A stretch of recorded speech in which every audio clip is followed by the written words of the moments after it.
Hello students, welcome to today's video class. In the last video class we have completed up to how to find the molecular mass and calculate few numericals of this chapter number 5, how to balance the chemical equations. All these things we have seen in the last video class. Now today we will start from the page number 84, that is the limitation of chemical reactions. What are the limitations of chemical reactions? So chemical equation has been not described by chemical reactions. So normally what we do, the chemical reactions can be represented by chemical equations. And chemical equations are more made we do by using the symbols and some formulas. Okay, so what is the limitation? So sometime that for a chemical reactions or a chemical equations, there are some limitations. What are the limitations? Chemical reactions can be influenced by many factors. First of all, just to bringing the two reactants together to make a chemical reaction. Sometimes we have to make these solutions also to perform a chemical reaction. Sometimes we have to heat the elements or compounds to perform the chemical reaction, to see the chemical reaction. Sometimes we have to use electricity, sometimes we have to use light energy. So these are the things that we should have to perform a chemical reaction, and that chemical reactions only can be represented by chemical equations. So these are some conditions.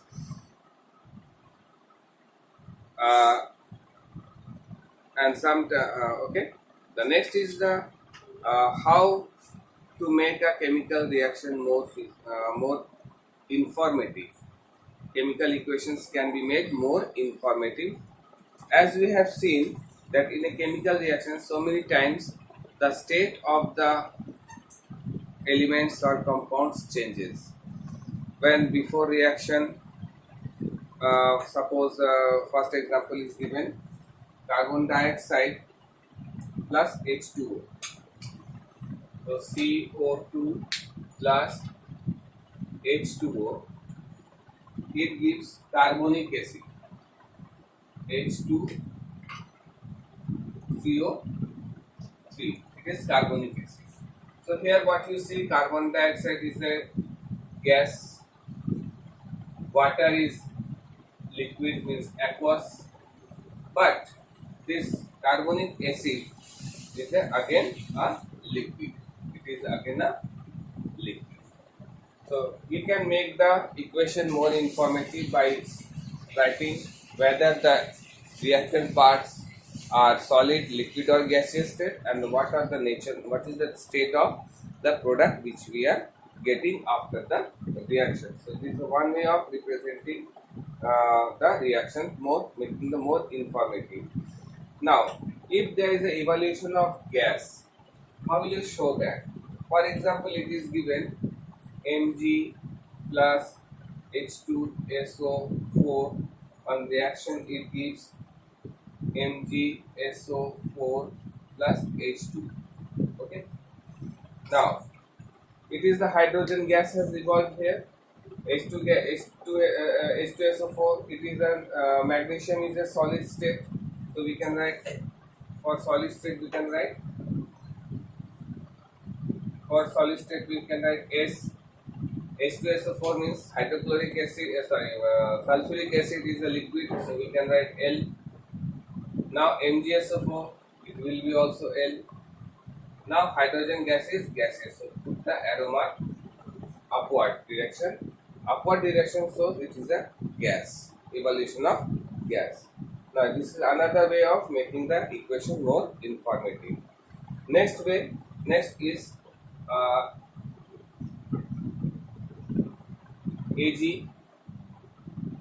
AgNO3 plus NaCl gives NaNO3 plus AgCl, AgCl. Okay. Now here silver nitrate, it is AgCl3, AgNO3. Now NaCl, it is silver nitrate is a liquid state. Then NaCl, sodium chloride, is a solid state. Sodium nitrate, again it is a liquid state. But what is the AgCl? Here AgCl is a precipitation. It is an insoluble solid. These are the AgCl is an insoluble solids. That means it is a precipitation reaction. So how will you show it? This is precipitation reaction. So put the arrow mark downward. If you put the arrow mark downward, that means it shows that it is a precipitation reaction, and the precipitate here is AgCl, silver chloride. So another way of making the equation more informative. Now if you want to have some electricity, pass electricities, so you can write the electricity.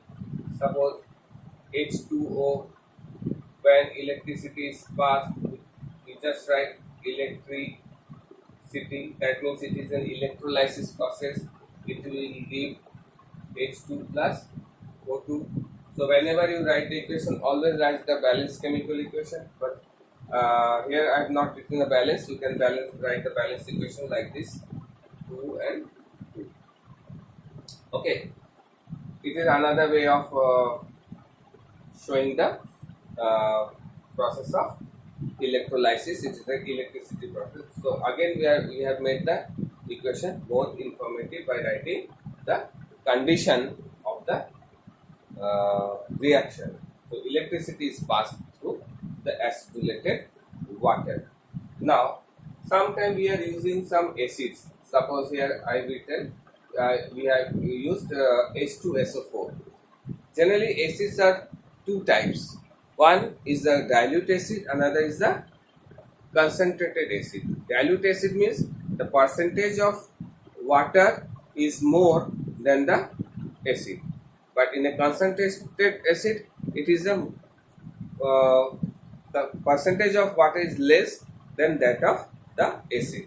So concentrated acids are more stronger, so we have to use very carefully.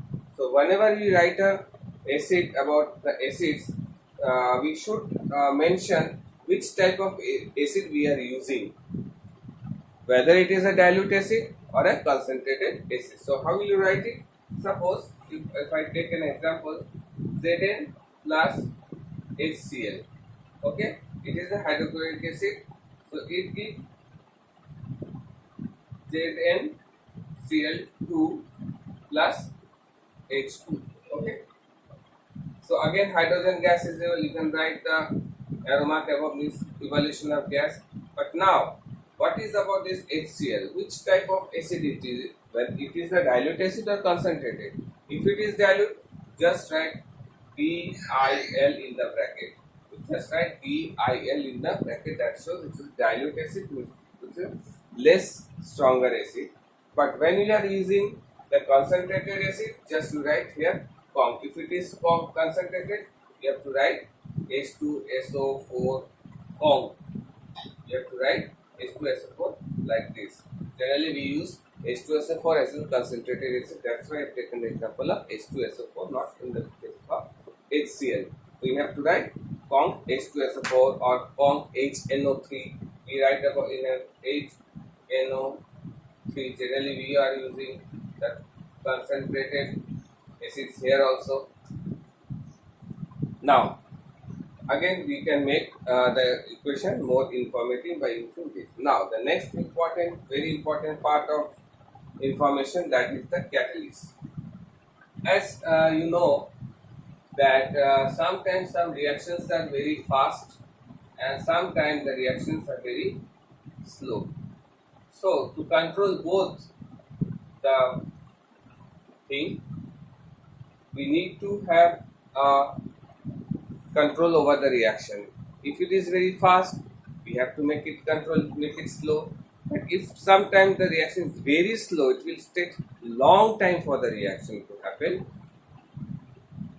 Now we have to speed up the reaction. So to slow down the reaction and to speed up the reaction, in both cases we need some elements, some compounds which will control the rate of reaction, but itself they will not take part in a chemical reaction. Itself they will not take part in a chemical reaction. Okay, always remind. Suppose if I take an example of N2 plus H2, the formation of ammonia is NH3. So when we are getting NH3 ammonia, so what we have to do here? Here we have to use catalyst to control the rate of reaction, as iron. Iron will speed up the rate of reaction of ammonium hydrogen to form ammonia gas. But this iron will not take itself, it will not take part in a chemical reaction. So here Fe is since it increases the rate of reaction. So Fe here, Fe is a positive, it's called positive catalysts. Positive catalysts, and some positive catalysts are also called promoters. They are also called promoters. They are also called promoters because they promote the reactions. That's why they are called promoters. Sometimes we need to have the reaction very fast to slow down them, because if the reaction is very fast, it will be not easy for you to observe the product which you are getting. Okay, so to control the reaction again, we need to have some catalyst. Suppose the example given in the book, H2O2. Okay, to decompose H2O2 on decomposition is a very fast decomposition process. So here you have this phosphoric acid. Phosphoric acid is used to give H2 plus O2. So phosphoric acid will slow down the rate of reaction of H2O2, or decomposition of H2O2.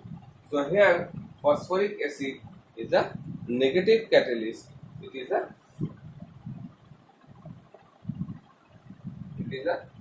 negative catalyst. Okay, it is a negative catalyst, and negative catalysts are also called inhibitors. They are called inhibitors. They are also called inhibitors, promoters and inhibitors. Okay, so hydrogen peroxide, decomposition of hydrogen peroxide is very fast process. So we use phosphoric acid as a negative catalyst to slow down the reaction and to get hydrogen and oxygen. Next, sometimes some reactions are very suppose if I take this again this reaction here, the same example, the formation of ammonia gas.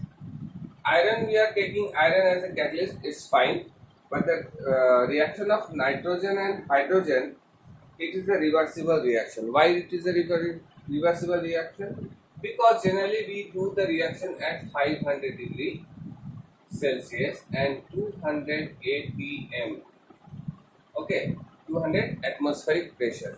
But if the temperature increases above 500 temperature, the reaction will be again reversible. It will be reversible. So ammonia gas will decompose to form again nitrogen and hydrogen. So sometimes the reaction is reversible. So if it is a reversible reaction, what sign we have to use? Like this. We use the sign like this. This is the symbol of reversible reaction. So again we can make the reaction more informative and light. Sometimes we use light energy for the reaction. For example, the process of photosynthesis. So when CO2 plus H2O reacts with the presence of sunlight, just like sunlight, we use to write chlorophyll also. Sometimes we write it will give C2, C6, H2O6 plus energy plus energy.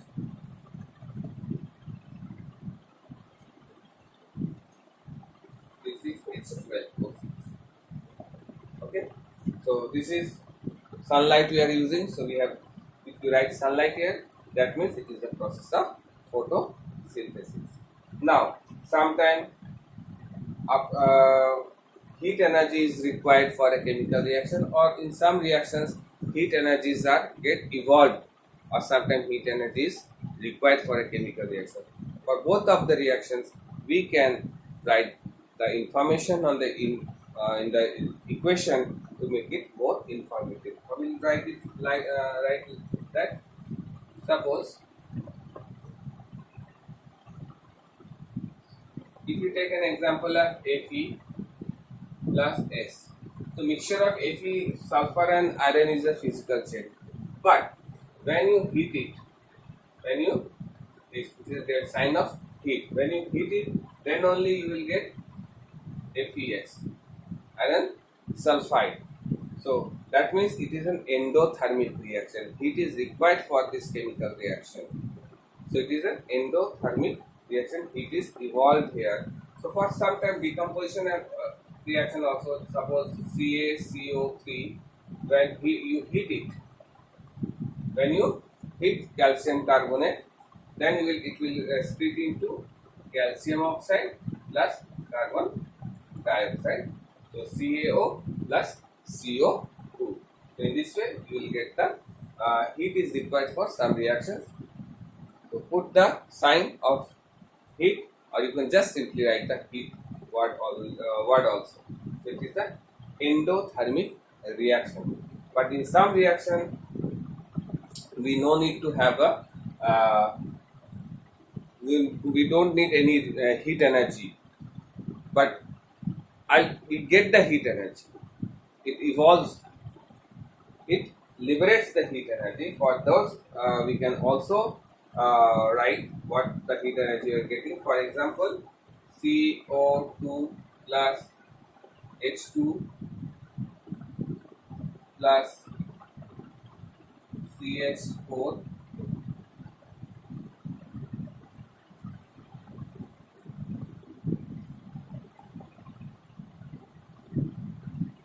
plus H2O plus heat.